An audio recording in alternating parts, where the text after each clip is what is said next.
காலை வணக்கம் மக்களே. சேப்பங்கிழங்கு வறுவல் எப்படி செய்கிறதுன்னு பார்க்கலாம். இது வந்து 1/2 கிலோ சேப்பங்கிழங்கு வந்து நான் குக்கரில் 2 விசில் விட்டு நல்லா வேக வச்சு எடுத்திருக்கேன்.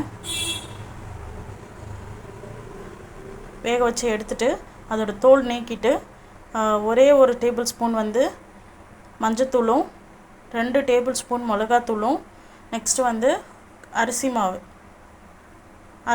வந்து ஒரு 2 டேபிள் ஸ்பூன் ஆட் பண்ணியிருக்கேன். ஸோ இது கூட வந்து சால்ட் ஆட் பண்ணிக்கோங்க தேவையான அளவு. ஸோ இது வந்து பார்த்திங்கன்னா உடச்சக்கல்ல கொரன்னு அரைச்சி வச்சுருக்கேன். ஸோ உடச்சக்கல்லையும் இதில் போட்டு நல்லா கிளறி விட்டுக்கோங்க.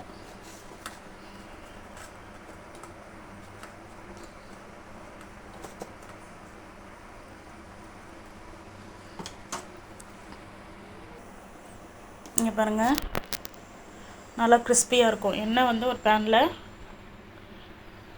2 கரண்டி எண்ணெய் ஊற்றிருக்கேன். ஸோ இப்போ அது நல்லா காஞ்சிருச்சு எண்ணெய்.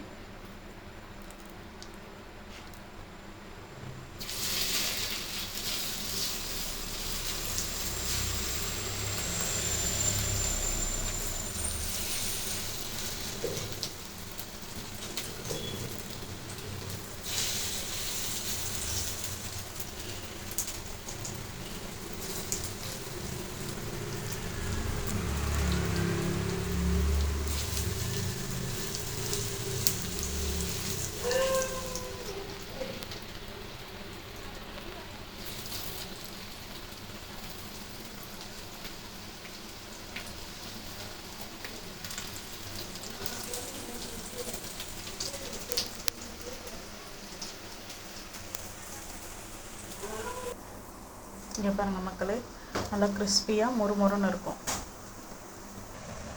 ஸோ நான் சொன்ன மாதிரி செஞ்சு பாருங்கள். நிஜமாவே சேப்பங்கிழங்கு வந்து வறுவல் ரொம்ப சூப்பராக இருக்கும். பாய் மக்களே. வீடியோ பிடிச்சிருந்ததுன்னா லைக் பண்ணுங்கள், ஷேர் பண்ணுங்கள், சப்ஸ்கிரைப் பண்ணுங்கள்.